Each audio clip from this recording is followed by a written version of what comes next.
देखिए ये बात तो सबको पता है कि ये एफआईआर 2023 की है और उसके बाद अरेस्ट होने के बाद या उसके बाद कोई भी किसी तरह की एफआईआर और कोई आई नहीं है। जो भी विक्टिम है वो सबको नॉन है। ऑलरेडी 1.5 साल से जिनको कोई खतरा नहीं किसी तरह का था, आज ये सिर्फ एक ग्राउंड क्रिएट करने के लिए कि भाई क्योंकि उनके खिलाफ कोई सबूत तो मिला नहीं है। जब उनके खिलाफ कोई सबूत नहीं मिला तो इनके पास कहने के लिए सिर्फ एक ही एलिगेशन बचता है कि अगर इनकी बेल दे दी गई तो विक्टिम्स को खतरा है, जबकि किसी भी विक्टिम ने कोई आज तक कंप्लेंट इनके खिलाफ नहीं दी कि भाई मुझे किसी तरह से नरेश बालियान से खतरा है। कहीं भी किसी तरह की कोई कंप्लेंट आज तक रजिस्टर्ड नहीं है।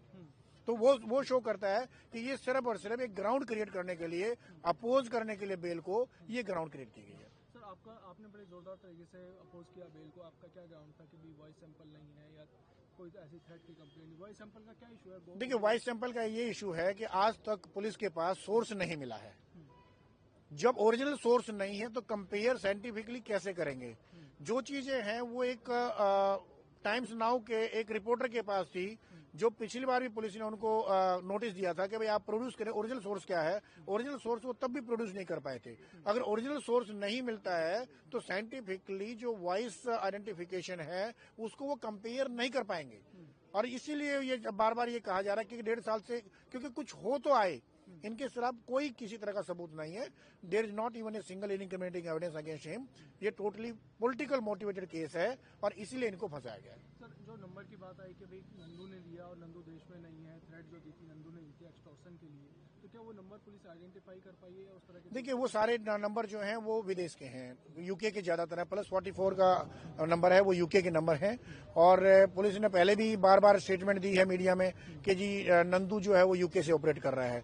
और जो नंबर हमने अपनी कंप्लेंट में दिए थे वो नंबर यूके के, और ये नंबर और भी दिए गए उन्होंने कि भाई इस नंबर से ही थ्रेट आती है।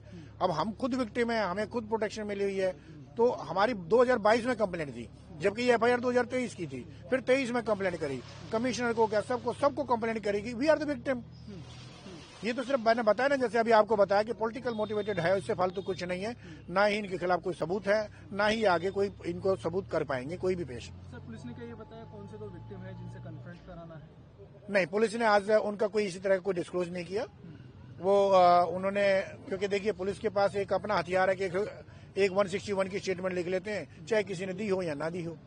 इसके सिवाय कोई आज तक अगर कंप्लेंट होती तो उन्होंने आज प्रोड्यूस करी होती। कोई सिंगल कंप्लेंट उनके पास नहीं है किसी तरह की। सर नंदू को पुलिस ला पाएगी यूके से? इसके बारे में कुछ बताया, कहाँ है? आज कुछ खुलासा किया? आज भी जो पिछली बार अभी परसों जो अदालत ने पूछा गया था कि भाई आप उनकी वॉइस कैसे आइडेंटिफाई करोगे, आज भी उनके पास कोई जवाब नहीं है। वो कब से यहाँ से वांटेड है, अब्सकॉन्डेड है, उसके बारे में भी आज भी पुलिस कोई जवाब नहीं दे पाई।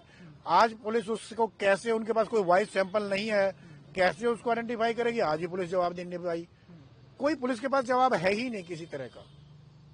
तो अब एक दिन की कस्टडी पुलिस को, एक दिन की कस्टडी है और कल ही बेल पे सुनवाई है।